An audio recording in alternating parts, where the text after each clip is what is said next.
Good afternoon. Good afternoon. Kia ora koutou, ko Byrne takuingoa. I work for council and community governance based in Riccarton, but I'm here in my private capacity as a homeowner and resident of Phillipstown. Some of you will be aware that I've been here before, 5 times in fact, and I was going to speak about the same issue. I'm still going to actually, road safety in Phillipstown, particularly for those crossing Ferry Road, and to say that I'm disappointed in having to be here 5 times to speak about the same issue is an understatement. But I've just had word this morning from Councillor McClellan that a design is likely to go to the Community Board in August.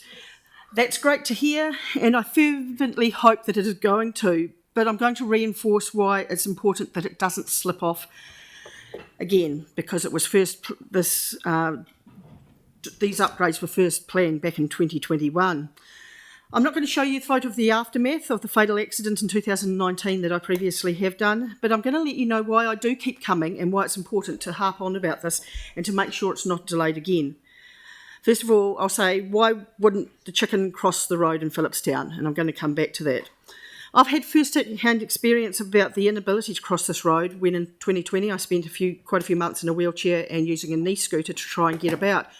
At one stage, in an attempt to get a sense of independence, I decided one day I'd head down to Bunn's Bakery to get a roast meat sandwich. I somehow managed to manoeuvre with some difficulty across the middle, but when I got to the other side, I couldn't get to the footpath. It was cracked and broken, and basically I was upended. Unfortunately, that experience isn't unique. I've seen numerous people trying to take their lives in their hands crossing there. I've actually seen cars stop to let wheelchair users and mums with prams and toddlers in tow cross the road. These are the people who do try to cross the road, but what about those that can't or won't? Each week, I pick up an elderly lady in the next street over and I take her to church down in Woolston.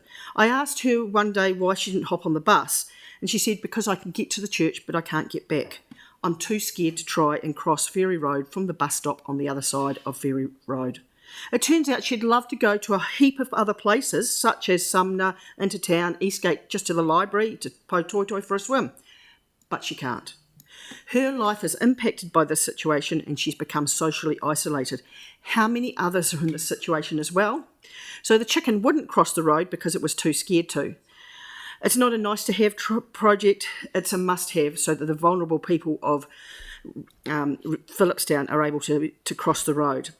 The reason why the berm is cracked and broken is because it is marked to allow cars to park partially on the roadway and partially on the footpath. I can't recall seeing anywhere else in Christchurch where a major road has this. The footpath along a major road is being shared by pedestrians and motorists as well as the cyclists who are too scared to bike on the roadway.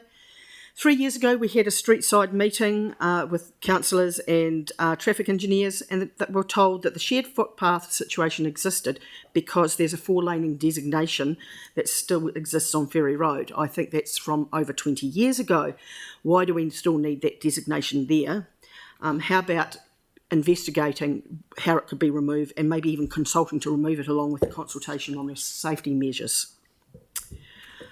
But on a more positive note, just a note of congratulations on the raised platforms at the Ferry Road, Ferry, Baldwin's, Ensor's and the Linwood Buckley's intersections. I've seen a seemingly a reduction in the speed of motorists going through them, so well done. Just one wee small point, it'd be really great to have some right-hand turn lights from Ferry Road into Ensor's and Baldwin's. The traffic back up down Ferry Road, particularly towards the bays, can be quite considerable. And I join with other motorists in trying to do the orange-red light jump and to turn into to Aldwins, even when I'm in the first vehicle in the lane. For residents of Phillipstown, this is the most logic right-hand turn, with 3 consecutive roads, Olivia's, Matheson's and Nursery, all being blocked from making right-hand turns. So to get home, we either have to arrange that light run, orange light run, play slalom along Bordersley Street amongst the many parked cars of the residents, or rat run through the back streets of industrial Phillipstown.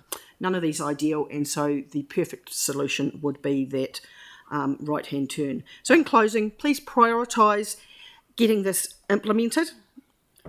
And I'd love to be able to say, why did the chicken cross Ferry Road? Because it could do so without becoming a butterfly chicken. Thank you. Okay, excellent. Excellent. And I like your thoughts about right-hand arrows. There's a noise coming from the left of the room.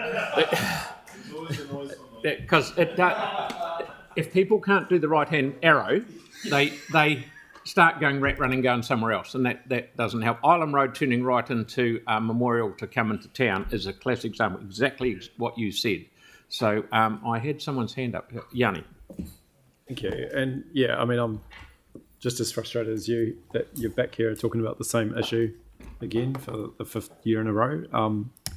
Although we just got the memo yesterday, but we didn't get told what the budget was. Do you have any concerns that, and I don't know if you've seen the plans in the memo, but have you got any idea of what the budget is, or has the community board engaged with the local community about the design? I haven't had anything personally to my, into my letterbox or anything like that. The first I've heard of it is the memo that was passed on to me by Councillor McClellan this morning. I had a quick look at the plans and saw that it was great that there are 4 crossing points along there, which is fantastic.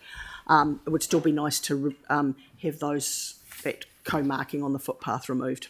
Right. And just to be clear, like, I don't know if you saw the other design that was done 2 years ago, but this design's considerably different and looks way more expensive than the previous. Do it at your com board, Yanni. Well, that it's not ours anymore. It was when it got started, but yeah. Okay.